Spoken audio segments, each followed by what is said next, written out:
Assalamualaikum warahmatullahi wabarakatuh. Perkenalkan, nama saya Zahra Triana dengan NIM 2448201083 dari kelas 1B Farmasi. Saya akan menjelaskan materi tentang teori sel, organel sel, dan sikosel. Sebelumnya, dosen pengampu mata kuliah biologi sel adalah Bapak Hari Ade Saputra, MSI. Materi yang pertama adalah teori sel. Sel adalah sebagian satuan unit terkecil makhluk hidup. Sel memiliki organel sistem organisasi dan sel melakukan metabolisme. Sel ini menyusun jaringan setiap organ makhluk hidup. Sel yaitu memegang peranan penting dalam aktivitas fisiologis. Sel juga memiliki asam nukleat dan aktivitas respirasi, fotosintesis, dan metabolisme dilakukan oleh sel. Penemu sel yaitu adalah Robert Hooke pada tahun 1665 yang menyatakan ruangan kosong seperti lubang kecil pada sepotong gabus yang diamati dengan lensa pembesar disebut sel. Grau dan Malpighi menyatakan ruang kosong yang dibatasi dinding selulosa disebut vesikula. Selanjutnya ada Brown pada tahun 1831. Nukleus adalah komponen dasar tetap pada sel, sitoplasma, dan kloroplas. Scladen dan Schokland pada tahun 1939 menyatakan makhluk hidup terdiri atas sel. Virchow pada tahun 1858 menyatakan suatu sel berasal dari sel yang lain dan mampu membelah. Selanjutnya ada Waldeyer pada tahun 1860. Ini adalah penemuan kromosom.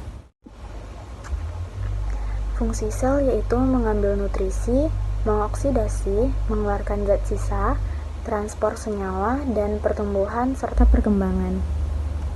Selanjutnya bentuk sel itu ada uniseluler, multiseluler, batang atau basil, bulat atau kokos, memiliki badan buah atau mushroom, dan Diplococcus, Sarkina, serta Streptococcus, dan Staphylococcus spiral atau koma. Nah, selanjutnya ada ukuran sel. Ukuran sel ini sangat kecil, diperlukan mikroskop monokuler, binokuler, elektron atau interfet 100 kali, dan panjang atau lebar sel dapat diukur dengan mikrometer okuler yang telah dikolaborasi dengan mikrometer objektif. Sel eukariot dan sel prokariot ditentukan berdasarkan ada tidaknya membran inti dan cara sel menggunakan energi atau yang disebut dengan autotrof dan heterotrof. Selanjutnya ada penjelasan tentang sel eukariot. Yang pertama, sel yang memiliki membran inti, dan pada sel hewan, tumbuhan, serta manusia. Dan sel berukuran 1-100 mikrometer dan lebih kompleks.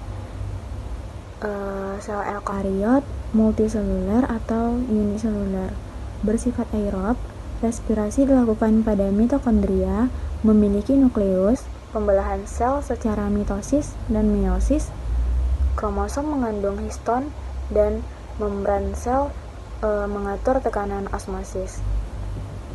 Selanjutnya ada sel prokariot, sel yang tidak memiliki membran inti, dan pada sel prokariot ada bakteri, cyanobacteria, dan algae. Sel ini berukuran 1-10 mikrometer. Sel prokariot adalah uniseluler, aerobik, dan anaerobik.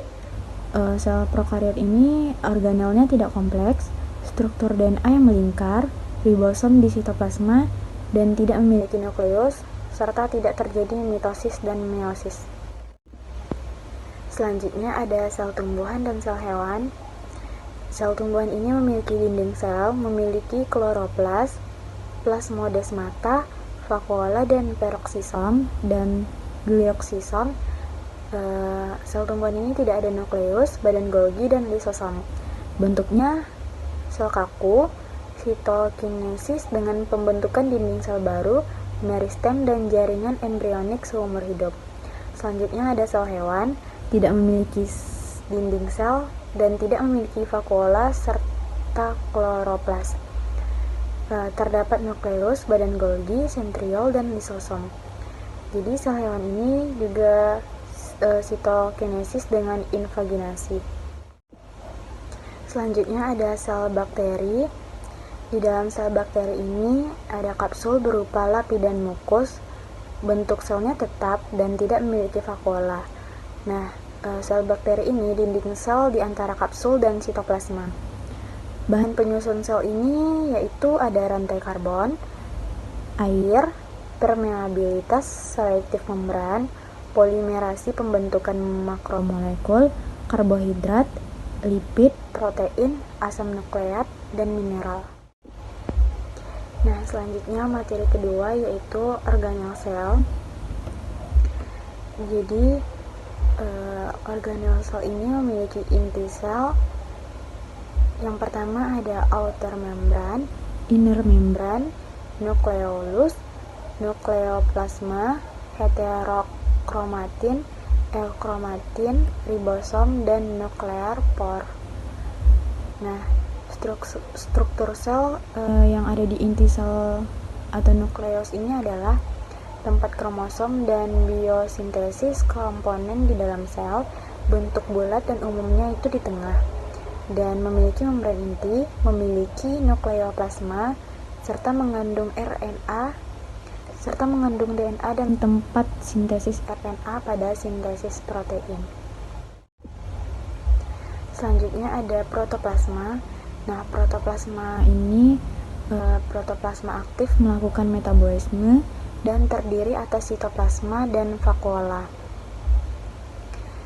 Selanjutnya ada sitoplasma, terdiri atas ektoplasma, mengandung senyawa organik hasil metabolisme dan organel.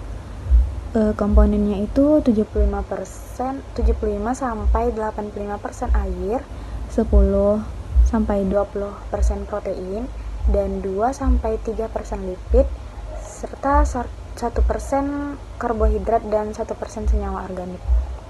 Dan ini terjadinya di glikolisis dan hidrolisis. Nah, sifat fisiologisnya yang pertama ada iritabilitas, yaitu sel saraf. Yang kedua ada konduktivitas, yaitu kemampuan meneruskan rangsang. Yang ketiga ada kontraktilitas, kemampuan mengubah panjang atau yang disebut dengan selotot. Yang keempat ada absorpsi dan asimilasi, yaitu mengambil bahan dari sekitar sel atau menggunakannya untuk metabolisme sel. Yang kelima ada ekskresi dan sekresi. Yang keenam ada respirasi dibantu enzim dalam sitoplasma. Selanjutnya ada vakuola berisi cairan sel. Vakuola ini dibungkus dan memiliki kemampuan untuk mengkonsumsi substansi dengan transport aktif dengan enzim. Jadi fungsi vakuola ini adalah yang pertama menjaga sel sebagai tempat penyimpan unsur dan penyimpan enzim. Selanjutnya ada mitokondria. Yang pertama tempat oksidasi substrat atau sintesis ATP. Yang kedua ada bentuk bulat memanjang. Yang ketiga memiliki enzim TCA kecuali flavoprotein suksinat dehidrogenase. Selanjutnya ada ribosom. Ribosom ini mengandung asam nukleat, terdiri atas nukleoprotein, tempat sintesis protein, dan ribosom ini RNA-nya melekat pada ribosom dan terdapat juga pada sitosol. Selanjutnya ada mesosom, RE pada sel gamur dan pada sel prokariot berupa lipatan membran sitoplasma. Berfungsi dalam pembentukan dinding sel dan pembelahan sel. Nah, selanjutnya ada retikulum endoplasma atau yang disebut dengan RE. Yang pertama ada sisterna, yang kedua ada tubular, dan yang ketiga ada vesikular. Nah, Sisterna ini adalah ruang pipi yang terkadang tersusun berlapis dan saling berhubungan. Sedangkan tubular berbentuk tabung atau saluran, dan vesikuler seperti gelombang yang lepas satu dengan yang lainnya. Dan bentuk membran yang sangat berlipat membatasi suatu ruangan yang disebut lumen. Jadi antara lumen retikulum endoplasma dengan sitosol hanya dipisahkan oleh selapis membran sel hingga memudahkan terjadinya pertukaran zat antara lumen retikulum endoplasma dengan sitosol. Selanjutnya ada badan Golgi, satu organel untuk pembuangan dan pemisahan jenis-jenis protein intrasel. Yang kedua yaitu kompleks dekat inti sel dan berhubungan dengan retikulum endoplasma, tempat produksi glikoprotein dan pengatur aktivitas membran sel. Nah, terdiri dari sakula, vesikel, dan sekretoris serta mikrovesikel. Selanjutnya ada lisosom, yaitu tempat fotosintesis, memiliki pigmen klorofil. Plastida berwarna, yaitu chromatopora, dan plastida tidak berwarna, yaitu leukoplast. Selanjutnya ada sitoskeleton, rangka sel untuk memberi bentuk sel, mengatur dan menyebabkan gerakan sitoplasmik yang beruntun dan berkaitan. Nah, jadi organel lain terdiri dari sentriol, fibril, microbodies, inklusio atau paraplasma, tonoplast, dan peroksisom, serta plasmodesmata. Selanjutnya ada materi siklosel. Nah, jadi siklosel ini adalah rangkaian kejadian terurut yang terjadi dalam sel yang menyebabkan membelah menjadi dua sel anak.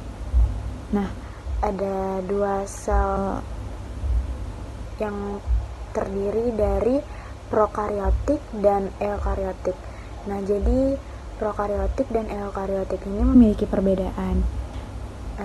Prokariotik ini pembelahan biner, lebih sederhana dan cepat. Selanjutnya, replikasi DNA terjadi di sitoplasma, tidak ada organel yang terlibat, dan regulasi yang kurang terkontrol, biasanya satu kromosom sirkular. Sedangkan eukariotik, yang pertama, mitosis dan meiosis, lebih kompleks dan lama.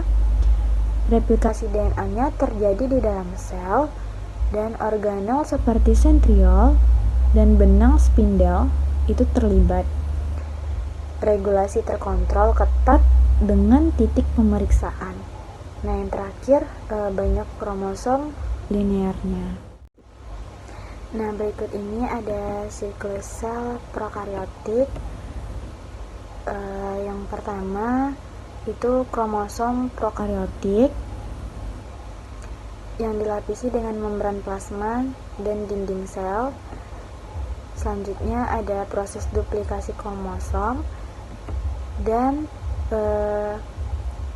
pelekukan dinding sel dan selaput plasma mulai membelah. Selanjutnya yang terakhir ada pembentukan dinding sel sehingga terpisah menjadi dua sel baru. Nah, jadi proses terakhir yaitu terpisah menjadi dua sel. Siklus sel prokariotik, terutama pada bakteri, umumnya melibatkan proses yang disebut dengan pembelahan Benner, dan tahapannya adalah yang pertama replikasi DNA. Jadi DNA bakteri yang berbentuk sirkular direplikasi dimulai dari titik awal replikasi, atau yang disebut dengan origin of replication. Yang kedua ada pertumbuhan sel. Selnya memanjang dan salinan DNA bergerak ke ujung sel yang berlawanan. Yang ketiga ada pembentukan septum. Dinding sel baru atau septum mulai berbentuk di tengah sel. Yang terakhir ada sitokinosis. Septum memisahkan sel menjadi dua sel anak yang identik dan masing-masing dengan salinan DNA yang lengkap. Nah, selanjutnya ada siklus sel eukariotik, terdiri dari dua fase utama. Yang pertama ada interfase, yaitu fase persiapan sel untuk pembelahan, terdiri dari fase G1 atau GAP1, fase S atau sintesis, dan fase G2 atau GAP2. Fase G1 atau GAP1 yaitu sel tumbuh dalam ukuran mensintesis protein dan organel. Sedangkan fase S atau sintesis yaitu replikasi DNA terjadi menghasilkan dua salinan identik dari setiap kromosom. Dan fase GAP2 yaitu sel terus tumbuh dan mempersiapkan diri untuk mitosis. Selanjutnya ada fase M atau mitotik, fase pembelahan sel,